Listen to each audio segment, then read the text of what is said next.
ఒరేయ్, తెలిమంచు కరిగింది అనే చోట కరిగింది అనే మాట కరిగిపోయినట్టుగా, కరిగిపోతుందేమన్నట్టుగా, కరిగిందేమోనట్టుగా అలా అనాలన్నమాట.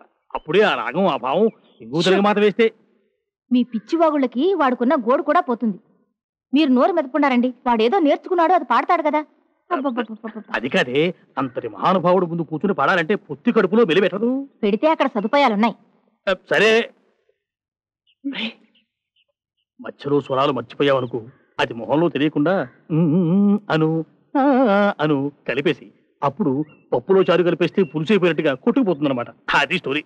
ఇక నన్నేం అడక్కరా, నేనేం చెప్పలేను. పడవే పడా. ఆయన గారి విద్వత్తు ఇంతేనండి. ఆవగింజంతా, ఆర్భాటం అంతండి, ఆకాశం అంతా. ఇలా పాడాడు.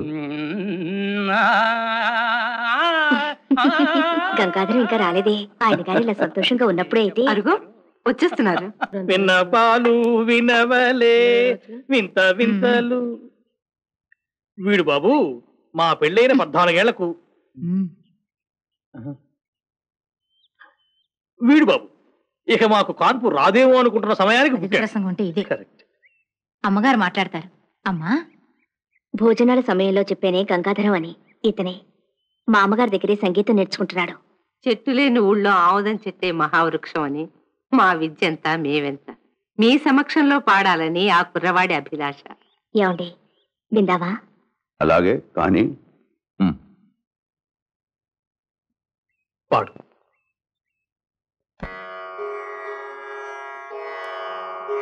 ఓం గురుభ్యో నమః.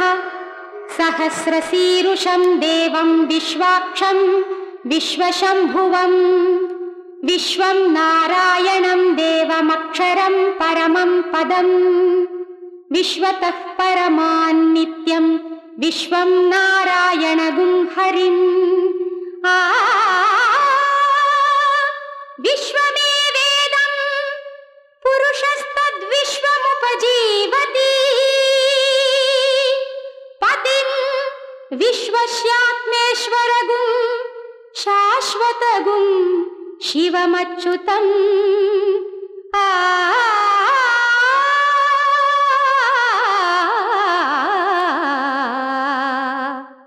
నారాయణం నారాయణం మాగరిస మహాజ్ఞేయం విశ్వాత్మానం పరాయణం.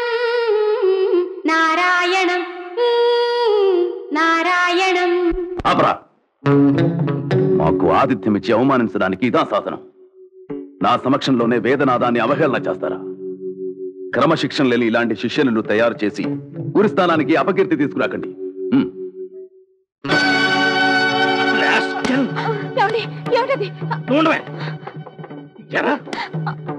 నీకు పిచ్చెక్కిందా, మదవెక్కిందా? అంతటి మహానుభావుడు, విద్వాంసుడు, ఆయన దగ్గర ప్రవర్తించే పద్ధతేనా ఇది? మేము సరే కన్నవాళ్ళం, నీ గురించి ఏవో కళ్ళగా నెడుతున్నావు. ఏ సంబంధం లేని ఆ మామగారు నిన్న ఆయన శిష్యుని చేయాలని మురిసిపోయింది కదరా. నువ్వేం చేశావు?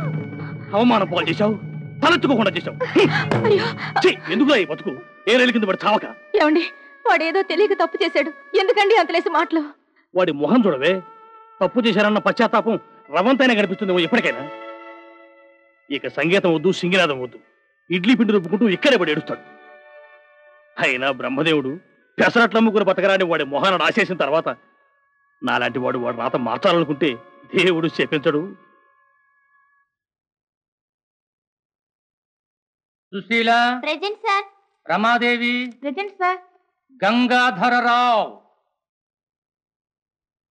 Present sir. ఇప్పుడు ప్రార్థన. శాస్త్రి, ఈవేళ నువ్వొచ్చి ప్రార్థన చేయి. నేను గంగాధరలాగా పాడలేను సార్. నేనేమి ప్రార్థన పాడేవడమని లేదు, ప్రార్థన చేసేయడమన్నాను. ఈడేస్తాను. ఇలాంటి ఆవారాలు ప్రార్థనలు చేస్తే ఈ సరస్వతి మందిరాలు కూడా తట్టుబండలైపోతాయి. కానివ్వండి.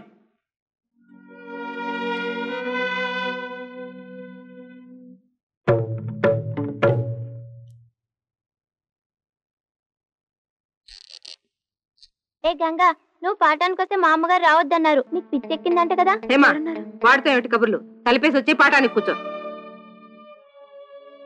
వెళ్ళు పద.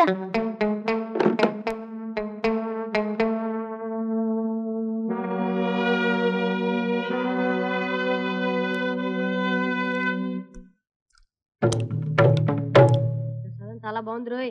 నిజమే, నిన్నటి కంటే ఇవాళ ఇంకా బాగుందిరా.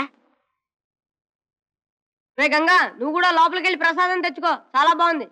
ఇక ప్రసాదాలకి సదలు అక్కడే స్వర్గంలో. రే అవేం పిచ్చి మాటలు రా. రే గంగా, గంగా రే గంగా, రే గంగా ఆగరా. ఏమన్నా పిచ్చెక్కిందా? లేకపోతే ఏంట్రా, మా అమ్మ కొడితే పర్వాలేదు, మా నాన్న కొట్టి తిట్టి నానా మాట్లాడినాడు. మాటలు పడ్డం కంటే గోదావరిలో పడి చావడమే మంచిది. గంగా ఇదిగో నా గుర్తుగా ఈ పెన్ను ఉంచుకో. కొడతాను రే. రే వీడిని గట్టిగా పట్టుకోరా. గంగా చెప్తూ నువ్వు వెళ్ళి ఉంటే నా మీద ఒట్టే. వదలరా. బాబాయ్ బాబాయ్ బాబాయ్, ఏమిటయ్యా? మీరేదో అన్నారని గంగాధరం గోదాట్లో పడిపోతా అంటున్నాడు. గుర్తుగా ఈ పెన్ను కూడా ఇచ్చాడు. రాజును అడ్డం పెట్టి వచ్చాను, తొందరగా రండి. ఏమండి ఏమండి? గంగా గంగా తప్పురా. ఇది వేళ పొలం కాదురా, నిజంగానే నాకు చచ్చిపోలనుంది. నేనంటే ఎవరికి ఇష్టం లేనప్పుడు నేనెందుకు రా బతకట్టు. వదులు గంగా, వదులు. మేమేం పాపం చేసేవాళ్ళు అఘాయిత్యం చేయాలనుకుంటున్నావు? పూజలు వ్రతాలు చేసి నా పేరు దించుకుని నిన్ను కన్నది నువ్వు ఇలా ప్రాణాలు తీసుకోవడానికి కట్రా. నేను కొట్టిన దెబ్బలకు నువ్వు గోదావరిలో పడిపోవాలనుకున్నావు. పడరా, బాగుంది. మరి నువ్వు మమ్మల్ని మామగారిని గుండెల మీద కొట్టిన దెబ్బకు మేమే గంగలతో కరి అది చెప్పు. అసలు నేనేం చేశానని? రోజు గుళ్ళో శుభ్రంగా వినే మంత్రాన్ని ఆయన గారు ఇష్టం వచ్చినట్లు రాగాలు తీసి పాడితే అందరూ ఓహో ఓహో అని మెచ్చుకున్నారు. నేను అదే మంత్రాన్ని ఇంకో రాగంలో పాడితే తాగొట్టారు. నేను చిన్నపిల్లననేగా. అదే విషయం.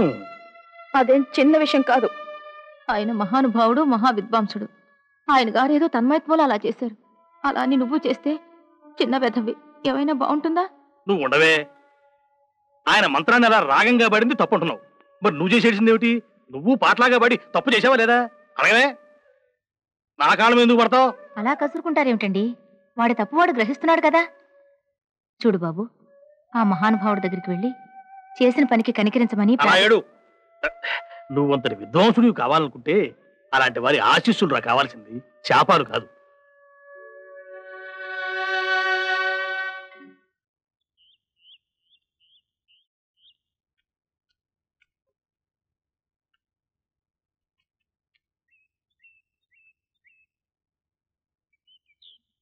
నమస్కారం సార్. అయ్యగారు ఉన్నారా సార్? లేరా? పోనీ అమ్మగారు? అదేమిటి సార్, ప్రతిదానికి ఒకటే నవ్వా? ఈవేళ ఏడుపు మొహం కనిపిస్తే ఎండు తాటాకుల్లాగా చూరు మీద కప్పేస్తాన్నారు మా బావగారు. ఎందుకని? భారతీపీఠం వారిచ్చిన కీర్తనల్ని స్వరం చేయడం ప్రారంభించారు. ఇవాళ మొదటి రోజు కదా, ఇల్లు ఇంట్లో వాళ్ళు కళకళలాడుతూ కనిపించాలని. ఓహో. వెళ్ళు, వెళ్ళలా కూర్చో, వచ్చేస్తారు.